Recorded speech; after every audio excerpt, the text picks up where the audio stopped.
là, on commence à identifier une top créa et on se dit: «OK, il y a quelque chose à tenir là-dessus, il y a du potentiel. Qu'est-ce que cette créa, elle a de plus qui fait qu'elle attire un petit peu plus de gens vers le clic?» Une top créa qui va perf 2 jours, on peut pas appeler ça une top créa si par derrière les perfs elles s'effondrent. Il y a vraiment cette notion de temporalité. Si tout a marché en termes de métriques, c'est-à-dire que j'ai des bons hooks, des bons holds et des bons CTR, je vais itérer sur tout. On commence toujours par des variations assez fortes. C'est pour ça que le hook, on le fait en premier parce que c'est ça qui permet d'avoir le plus d'itérations et de variations possibles. Si on parle un petit peu des variations, on entend un peu tout et son contraire sur ça. Combien de variations tu recommandes de produire pour une top créa? Déjà, c'est sûr, ça sert à rien d'en faire 100 ou 40 sur une même créa produite, c'est beaucoup trop. On va mettre à des créas à la poubelle qui ont du potentiel. Bienvenue dans Market Makers, le podcast des experts du média, de la créa et du CRO. Ici, on décortique les meilleures stratégies de scaling pour faire croître votre e-commerce. Avant de plonger dans l'épisode, si ce contenu vous aide, pensez à prendre 10 secondes pour mettre 5 étoiles sur votre plateforme d'écoute. C'est un petit geste pour vous, mais c'est un énorme coup de pouce pour nous et ça nous permet de garder le podcast 100% gratuit et actionnable. Merci et bonne écoute. Alors aujourd'hui, on reçoit Sarah, qui est créative stratégiste chez Creads. Sarah qui nous a rejoint il y a quelques mois et qui a commencé à diriger un studio créatif dans sa précédente agence. Elle a depuis maintenant plusieurs années produit, conçu des milliers de contenus et accompagné des dizaines de marques sur leur stratégie de scaling. Et je suis très heureux de la recevoir pour parler d'un sujet qui est extrêmement important, particulièrement sur Meta, qui fait la différence entre un compte qui stagne et un compte qui scale, c'est l'itération sur les top créas. Donc on va voir ensemble comment identifier une top créa, comment l'analyser, comment itérer. On va aussi parler de Andromeda, évidemment. Donc plein de sujets passionnants, très content de t'avoir avec nous, Sarah. Comment vas-tu? Merci. Moi, je vais très bien et toi? Bien, écoute, très bien. Je te propose de démarrer sans plus tarder. Let's go. Mmh. Première question. Alors déjà, pour commencer, peut-être planter de décor, on entend beaucoup parler de top créa ou créa winner. Est-ce que tu peux nous dire ce que c'est qu'une créa? Qu'est-ce qu'une top créa? Ouais, déjà c'est une créa qui va spend, pratiquement 2 à 3 fois plus, que ce que le compte a l'habitude de spend en général sur ses créas et elle va malgré ce spend-là, quand même garder les performances, qu'elle souhaite maintenir. Donc ça va dépendre un petit peu de tout le monde. Il y en a qui vont vouloir avoir des performances au niveau du CPA le plus bas, d'autres qui vont vouloir un ROS assez élevé. Donc ça va vraiment dépendre aussi de ça, la top créa que vous voulez identifier. Après, une top créa qui va perf 2 jours, on peut pas appeler ça une top créa pardon, si par derrière les perfs elles s'effondrent. Il y a vraiment cette notion de temporalité, le fait que les KPI restent stables sur plusieurs jours, voire plusieurs semaines. Mmh. Et après ça va aussi dépendre du funnel parce que une top créa tofu et une top créa mofu ou bofu, on n'est pas sur les mêmes critères non plus. Donc tout ce qui va être tofu, déjà on observe un taux de répétition assez faible, on a des belles métriques, que ça soit au niveau du hook, du hold rate ou du CTR, justement pour pouvoir capter une nouvelle audience et c'est ça qui est intéressant et c'est à ce moment-là qu'on estime qu'on a une top créa. Par contre, dès qu'on est sur du mofu, du bofu, on n'a pas les mêmes objectifs, donc la top créa est assez différente et là on va plus observer, si on va avoir des conversions élevées, des purchases élevées, à haut niveau de spend, et que les perfs derrière, se dégradent pas. Ultra intéressant et je trouve d'ailleurs qu'on tombe souvent dans l'écueil de se dire une top créa, en fait, c'est une créa qui dépense beaucoup certes, mais qui a aussi des bonnes performances d'un point de vue conversion pure et dure. Mmh. Mais c'est intéressant ce split tofu, donc top funnel, middle funnel, bottom funnel, c'est qu'en fait une top créa, top funnel peut avoir d'excellentes métriques créatives comme tu me dis, et pas forcément tout de suite des excellents résultats à court terme, mais en Ouais. fait ça vient quand même alimenter toute l'acquisition et tout le funnel finalement, donc tout aussi important que le reste. Si on rentre un petit peu dans la lecture des créas, alors comment tu te dis, tiens, t'as ton compte, parce que tu parles notamment, tu vois, des top créas qui sont un peu éphémères, où il y a Mmh. un pic, ça marche bien, de celles qui fonctionnent bien. Comment tu identifies une créa qui est vraiment une top créa, où tu te dis, là, je tiens quelque chose? Alors souvent, quand je pose cette question à des médias, ils me disent, tu le sens. Mais concrètement, tu vois, quelqu'un qui est un peu moins expérimenté, c'est quoi les indicateurs? Qu'est-ce que tu regardes? Bah, en vrai, il y a pas de formule magique. C'est quand même assez compliqué à identifier dans l'immédiat. Surtout le début, il faut quand même attendre qu'il y ait un minimum de spend pour le savoir. Mais en général, dès qu'on commence à avoir un tout petit peu de spend, il y a quand même des bons indicateurs qui nous disent: «OK, celle-là, elle a du potentiel», que ce soit au niveau du hook, du all rate ou du CTR, mais dès le début. Parce que c'est souvent on va avoir des gros compteurs de hook dès le début et ça va se dégrader. C'est très rare que ça fasse l'inverse. C'est même, jamais arrivé, il me semble, depuis que je fais de la créa. Et donc on peut en déduire avec ces créas-là qu'elles vont aller chercher beaucoup de cash ou en tout cas beaucoup d'audience Mm. s'il y a un persona en face qui est prêt à écouter les arguments et prêt à acheter. Mais ça nous est déjà arrivé plein de fois d'avoir des créas qui avaient des métriques, on va dire, créatives horribles, donc vraiment des hooks pas bons ou des CTR qui étaient catastrophiques, mais qui derrière vont bien perf derrière, ou en tout cas atteindre les objectifs que les personnes se fixent, avec des CTR à moins de 1% ou des hooks à peine de 15%, tu vois. Donc il n'y a pas vraiment de règle unique sur le sujet, ça dépend vraiment du secteur, ça dépend de la niche de chacun et de ce qu'il a l'habitude aussi d'avoir sur son compte. Si je reprends l'exemple du CTR, moi j'ai déjà travaillé avec des personnes dont le CTR moyen de la niche était à 0,50%, donc c'est ridicule pour certains. Mais au final, une top créa, on peut lui commencer à se dire, ok, là on observe du 0,70 ou du 0,90, donc pour d'autres ça va être un CTR qui est mauvais, mais par rapport à la niche, bah du coup oui, là on commence à identifier une top créa et on se dit, ok, il y a quelque chose à tenir là-dessus, il y a du potentiel, qu'est-ce que cette créa elle a de plus qui fait qu'elle attire un petit peu plus de gens vers le clic. Ok. Donc c'est plus relatif en fait par rapport aux moyennes historiques du compte, où tu Ouais, te dis la créa outperform ce que tu as historiquement, si ça tient dans la durée et que ça commence à dépenser, c'est potentiellement ça. tu tiens quelque chose. Mhm. Ok, alors en admettant qu'on a trouvé une top créa, donc tu te dis trop cool, je sens que ça marche, trop bien. Donc ton réflexe premier, je pense côté media buying, c'est d'augmenter tes dépenses dessus. Bien évidemment, ce que tu veux après sur une top créa, c'est de l'exploiter le maximum. Mhm. Et donc, on va rentrer dans l'itération et toutes les mécaniques justement pour surfer la vague le plus longtemps possible. Mais avant d'entrer là-dedans, qu'est-ce que tu analyses toi? Qu'est-ce que tu regardes pour comprendre un peu? La première avant même de regarder les métriques ou quoi que ce soit, la première chose que je regarde, ça va être les commentaires de la créa et qui a acheté derrière. Parce qu'en fait, on peut avoir, une volonté de comment dire? De cibler quelqu'un et on peut avoir un gap énorme entre, le persona qu'on a visé de prime abord et le persona qui a réagi à la publicité, qui a acheté ou qui a commenté. Donc moi, c'est la première chose que je fais, parce qu'on peut vraiment observer des choses très différentes. J'ai eu le cas où, par exemple, il y a une skincare qui pensait viser des jeunes et on s'est rendu compte que c'était des femmes de plus de 50 ans, CSP+, qui commentaient et qui achetaient le produit.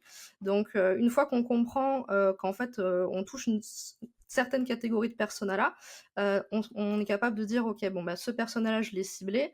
Derrière, quel angle a fonctionné sur lui? Et à ce moment-là, on va commencer à se concentrer sur la créa. Euh, donc, quel angle a fonctionné sur lui? Comment le concept a transmis mon message ou mon angle auprès de ce persona-là et de cette audience-là. Et après seulement, je vais commencer à parler d'itération, une fois que je me suis Ok. posé toutes ces questions-là.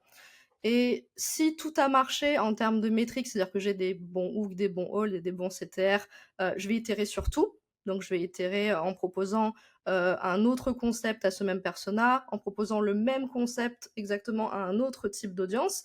On va itérer un petit peu de cette façon-là.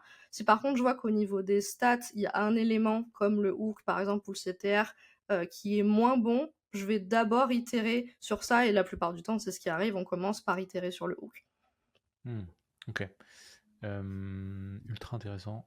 Et du coup, je reviens un peu sur la partie analyse un peu macro. Je trouve Mhm. ça, je trouve ça, je trouve ça intéressant d'essayer de comprendre, tu vois, en premier lieu, qu'est-ce qui fait que la créa a fonctionné. C'est jamais facile d'isoler Mm. tu vois, une variable, de se dire est-ce que c'est mon hook, est-ce que c'est la période. Enfin bref, tu as tellement de variables qui rentrent en Oui. compte. Comment tu fais pour te dire ok, ça, c'est vraiment ce qui fait que ma créa performe et j'en suis sûr et certaine, tu vois. Bah, déjà, on se base un petit peu sur les perfs, historiques, enfin les top perfs du compte, pour voir s'il y a un pattern qui ressemble.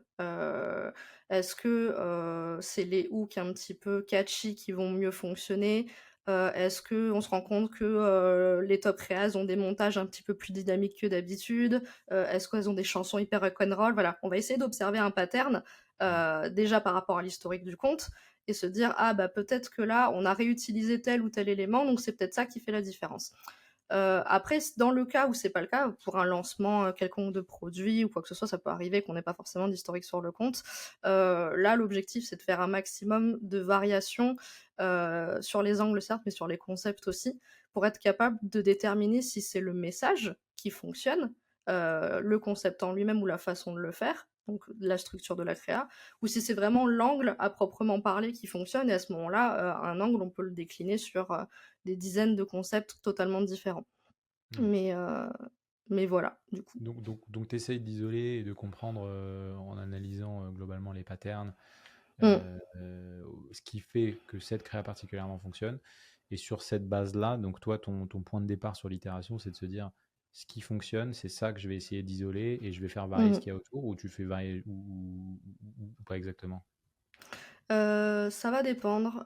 En tout cas, je sais qu'en itération, je prends jamais plusieurs choses à modifier en même temps. Je décide Ok. toujours de partir sur une seule variation parce que dans le cas où tu décides de varier ton hook, l'intérieur un peu de ton contenu et par exemple la preuve sociale que tu vas avoir, bah, si ça fonctionne, bah, tu sais pas ce qui a marché. Et je fais vraiment attention pour chaque variation de me dire: «OK, bah, si je prends le hook, parce que je veux vraiment voir si c'est le hook qui a marché, que je vais en tester plusieurs, bah, je ne bouge que ça et je bouge pas le reste de la vidéo». Ouais. Parce que ça me permet de voir si ça marchait, quoi. Ah, du coup, venons-en peut-être à ta méthode. Mmh. Est-ce que tu suis un cadre précis? Comment tu fais pour itérer sur une créa? Je commence toujours par identifier, voilà, ce que je veux booster. Nous, en interne, on va avoir, toujours, une première proposition de hook, donc ça nous permet déjà d'identifier le hook qui fonctionne le mieux et ensuite d'itérer sur le reste, de la vidéo beaucoup plus facilement. Ouais. On va avoir plusieurs types de variations aussi. Souvent, on pense que c'est juste, voilà, changer le hook et éventuellement changer le concept, mais il y en a quand même beaucoup plus que ça. Donc, une fois qu'on a identifié les bons hooks, on va proposer différents scripts aussi par derrière qui peuvent correspondre au même angle, soit en changeant tout à fait le concept, soit en gardant le même mais juste en changeant le script interne. Ok. Et si on observe toujours des créas qui sont assez performantes, on va commencer à bouger au niveau du montage. Ça peut être, des cuts, donc là, effectivement, on rentre un petit peu dans le côté Andromeda en proposant pour la même créa des cuts différents pour qu'à la fois elle rentre dans du tofu, du mofu et pourquoi pas du bofu, Ouais. en coupant, des parties éducation, en coupant des parties, agitation du problème, notamment. Mais le but, c'est à chaque fois de tester, comment dire? Hem, on commence toujours par des variations, assez fortes. C'est pour ça que le hook, on le fait en premier parce que c'est ça qui permet d'avoir le plus d'itérations et de variations possibles. Et ensuite on commence à affiner à chaque fois, dès qu'on commence à avoir des bonnes perfs, à affiner le message, à affiner le CTA, à affiner les acteurs qu'on va choisir. Mais d'abord on fait de la grosse variation et ensuite on vient faire en escalier, pour pouvoir avoir, vraiment une top créa qui est toujours dynamique sur le temps et qui s'essouffle pas. Donc, grosse variation, tu dirais, donc hook, Mmh. structure de script, et est-ce que tu inclus dedans, par exemple, l'acteur ou le créateur UGC, ça fait Oui, partie des grosses variations? ouais, Ouais. ouais, complètement parce que, des fois vous allez avoir, une créa qui marche bien et reprendre exactement la même créa, le même script et change juste la personne qui va l'interpréter, ça c'est considéré comme une itération et ça peut vraiment fonctionner surtout si, l'acteur ou l'actrice qui est choisi, ressemble un petit peu au persona que vous visez. Donc, si je vise une maman, bah, je vais aller chercher une maman, qui, a un physique de maman et un style ou même une maison de maman, par exemple. Et pouvoir tester plusieurs types de personas d'acteurs, ça peut vraiment changer les choses sans, rien toucher au hook ou sans rien toucher au script, par exemple. Ok, donc ça, c'est les variations, un peu les big swings, entre guillemets, Ouais. qui te permettent d'avoir le plus de gains sur une créa qui fonctionne déjà. Et en admettant que tu es, je pense que ça peut être pas mal. Je sais pas si tu en as en tête un exemple, tu vois, d'une créa qui fonctionne bien sans citer de nom, mais où, tu vois, l'angle ou le concept marchait bien. Et du coup, comment tu te dis, je pense que c'est là où ça peut être un peu flou pour certaines personnes, tu vois, comment je vais quel type de hook je vais mettre si je dois avoir, par exemple, je sais pas, une créa sur de la cosmétique, du Mhm. skincare qui marche bien, il y a des bons ROAS, je veux changer et mettre deux variantes de hook, d'où je pars pour changer mes hooks, c'est quoi mon... Tu vois, donner peut-être des exemples si tu en as en tête, ça pourrait En aider. termes d'inspiration, tu veux dire? Ouais, exactement.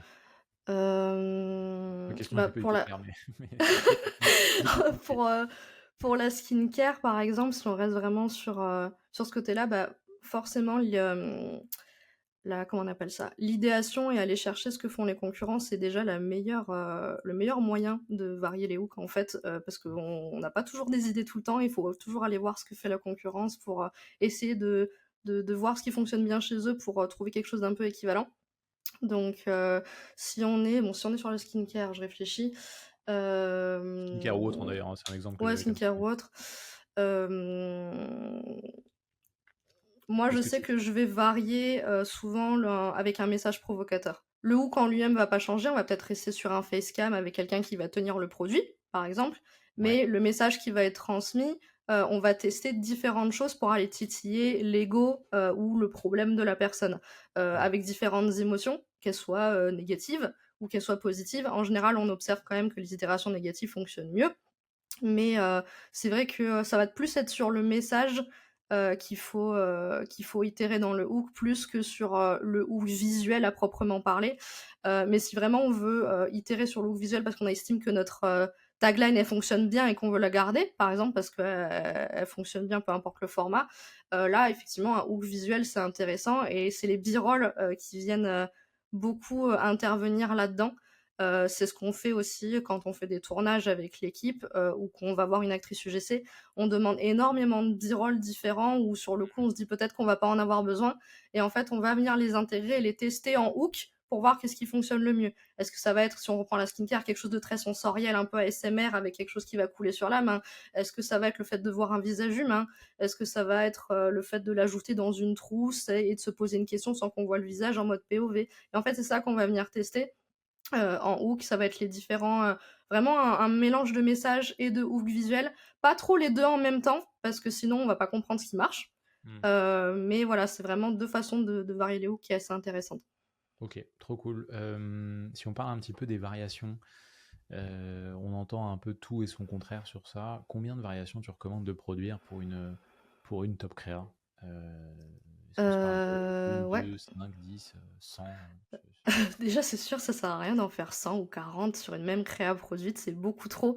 En tout cas, en même temps, c'est sûr que lisser sur une année, c'est OK, mais globalement, par semaine, ou tous les 15 jours, je pense qu'il faut pas en faire plus de 3 ou 5 parce que déjà, il faut laisser autant de la créa de spend assez pour avoir un apprentissage Hmm. et encore une fois, comme on prend qu'une seule variable à la fois, c'est bien de pouvoir rester flexible et de savoir: «OK, qu'est-ce qui marche? Là, j'ai compris que tel élément fonctionnait, donc je vais itérer une deuxième fois sur cette même créa, mais sur un autre élément», jusqu'à optimiser un petit peu et scaler comme ça au fur et à mesure. En fait, si on fait trop de quantité, le problème c'est que, bah, le spend, il va pas se répartir correctement et on risque de jeter à la poubelle des créas qu'on peut-être pas spend en pensant que ça marche pas, alors qu'en fait, ça se trouve si, et qu'on n'a pas assez d'insight sur, ces itérations-là et je trouve ça dommage, donc mieux vaut rester à 5 itérations par semaine, les étendre un petit peu, si ça marche bien, mais vraiment pas en faire plus, quoi.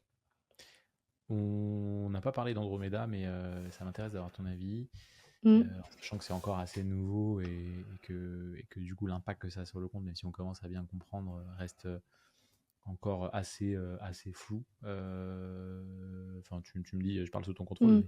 mais avant, grosso modo, on faisait beaucoup de micro-variations, pas mal Mmh. de micro-testing, on faisait varier une tagline sur un statique et on considérait que c'était une nouvelle créa, tu vois.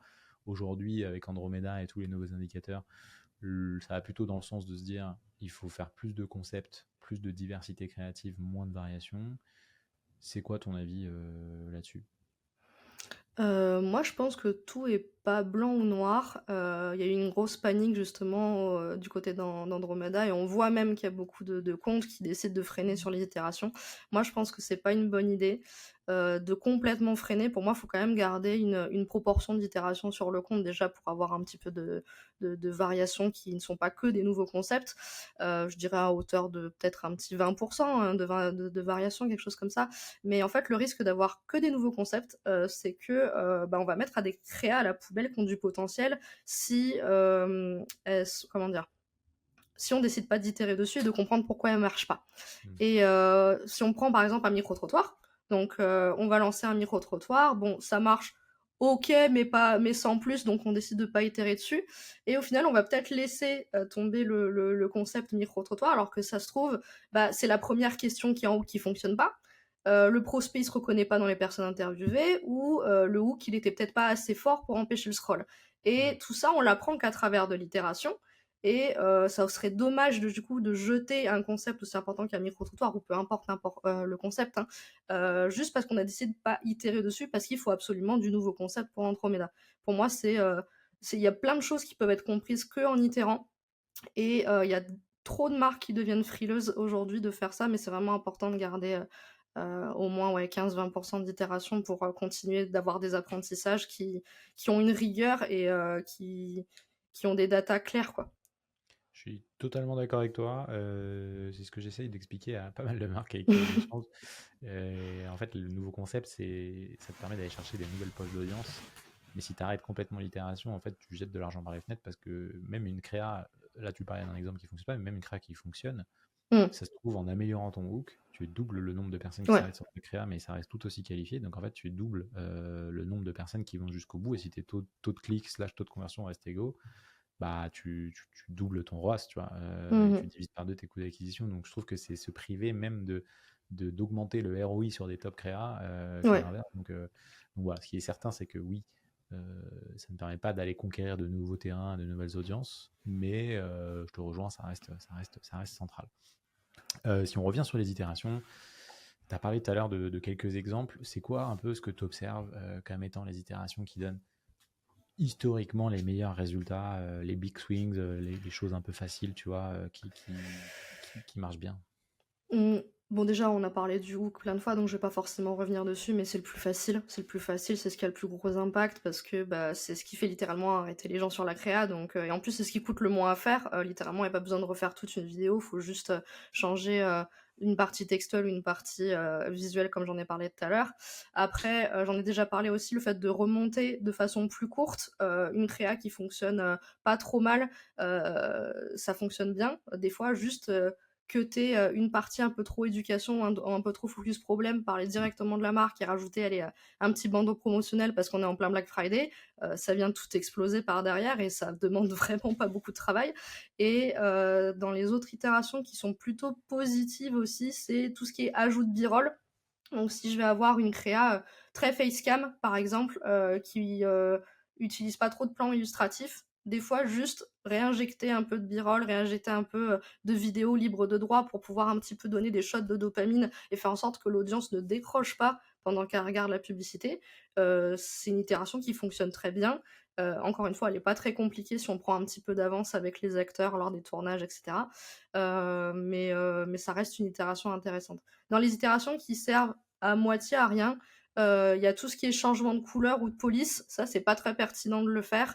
Alors, dans une moindre mesure, il y a quand même des choses qui fonctionnent. J'ai eu le cas récemment sur une statique où on a modifié un CTA historiquement qui était rouge, où j'ai proposé du vert. Le vert a beaucoup plus performé parce qu'on sait que voilà, c'est une couleur qui est beaucoup plus positive que du rouge, mais c'est pas ça qui va changer drastiquement des CTR ou des conversions par derrière, quoi. Très clair. En 2 mots, comment tu organises et tu conseilles aux marques d'organiser la production entre les créateurs, les monteurs, est-ce qu'il y a des templates, tu as des bonnes choses, des bonnes pratiques à avoir pour justement faciliter l'itération? Déjà prendre un maximum d'avance avec les créateurs. Souvent on a tendance à prévoir uniquement le strict nécessaire pour son concept, en disant voilà, ça c'est mon script et je vais tourner littéralement que les plans dont j'ai besoin pour ce script. C'est bien des fois de demander des b-rolls supplémentaires ou des plans supplémentaires en pensant en avance aux itérations qu'on va faire, parce que c'est sûr qu'il y en aura. que ça soit au niveau des hooks à tester, que ça soit au niveau même de la façon dont on veut illustrer son produit en e-com. Donc il y a déjà cette partie-là. Et des exemples Autre de plans, justement, b-roll, tu vois, un peu les 3-4 plans b-roll que tu systématises dans tes briefs. Moi, alors, beaucoup les étiquettes. Je fais beaucoup, alors que ça soit pour montrer des ingrédients ou une composition, par exemple, ça c'est quelque chose que je demande systématiquement. Qu'est-ce que je vais avoir? Beaucoup j'aime beaucoup le demander celui-là. Le produit qui atterrit dans les mains un peu comme par magie. Donc je vais demander à l'actrice de balancer le produit et de l'avoir dans les mains parce que c'est un hook qui fonctionne très, très bien visuellement. Qu'est-ce que je vais avoir d'autre? Tout ce qui est sensoriel pour la skincare avec quelque chose qui va arriver sur la main ou quelque chose qui va arriver sur le visage. Donc franchement, il y a vraiment besoin de faire des b-rolls.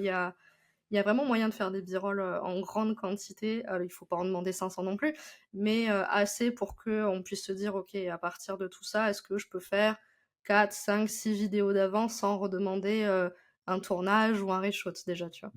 Ok, trop cool. Après, dans ce qui est possible de faire, c'est du voice-over, surtout dans le cas où on n'a pas de facecam. Ça, c'est assez intéressant et ça permet d'itérer pas mal. Moi, je sais que je vais utiliser Eleven Labs pour faire passer ma voix à l'intérieur et du coup utiliser différentes voix. Il y a des voix masculines, des voix féminines peut-être un peu plus âgées ou ce genre de choses. Parce que dans le cas où on n'a pas de visage, ça permet que le personnage se sente un peu plus visé par une voix qui lui ressemble, entre guillemets, et c'est un moyen d'itérer hyper facilement. Même comment on appelle ça, la voix IA classique dont on a l'habitude aussi sur TikTok ou sur Instagram, c'est des choses qui fonctionnent très bien, quoi. Trop cool. Dernière question pour toi, Sarah. Si une marque nous écoute et qu'elle veut du coup mettre en place 3 actions ou une action, Bah déjà, faudrait que sur ces 90 derniers jours, elle regarde un peu les 2 top créas qu'elle a eu. Surtout en vidéo, c'est le plus intéressant que statique. De réfléchir pour chacune à 4-5 itérations, que ça soit au niveau du hook, au niveau de la prof sociale qu'elle veut un petit peu modifier, ou même du montage. Est-ce qu'elle fait un montage un peu plus rapide? Est-ce qu'elle rajoute une voix Eleven Labs, un peu comme j'en ai parlé? Et que elle essaye quand même de façon un peu systématique, peut-être au moins une fois par semaine, pour chaque concept qu'elle met en place, de vraiment penser en avance à 2 itérations qu'elle va faire et pas après coup, quoi. Ok, trop cool, super clair. Merci beaucoup pour toutes ces pépites. C'était super clair. Il y avait plein de valeurs dans cet épisode. C'est exactement ce qu'on cherche. Si cet épisode vous a aidé à y voir plus clair sur l'itération et top créa et comprendre un peu mieux les dessous du métier, notamment de creative strategist, bah, n'hésitez pas à mettre un petit commentaire, un petit like, un 5 étoiles sur la plateforme audio et même à partager le podcast. Soyons fous, un ami ou à quelqu'un de votre équipe. Ça nous aide beaucoup, évidemment. Sarah, on te remercie pour tout. On te souhaite bon courage pour Q4. Merci. Et puis, on se retrouve bientôt pour un nouvel épisode de Marketing 15. À très vite. À bientôt.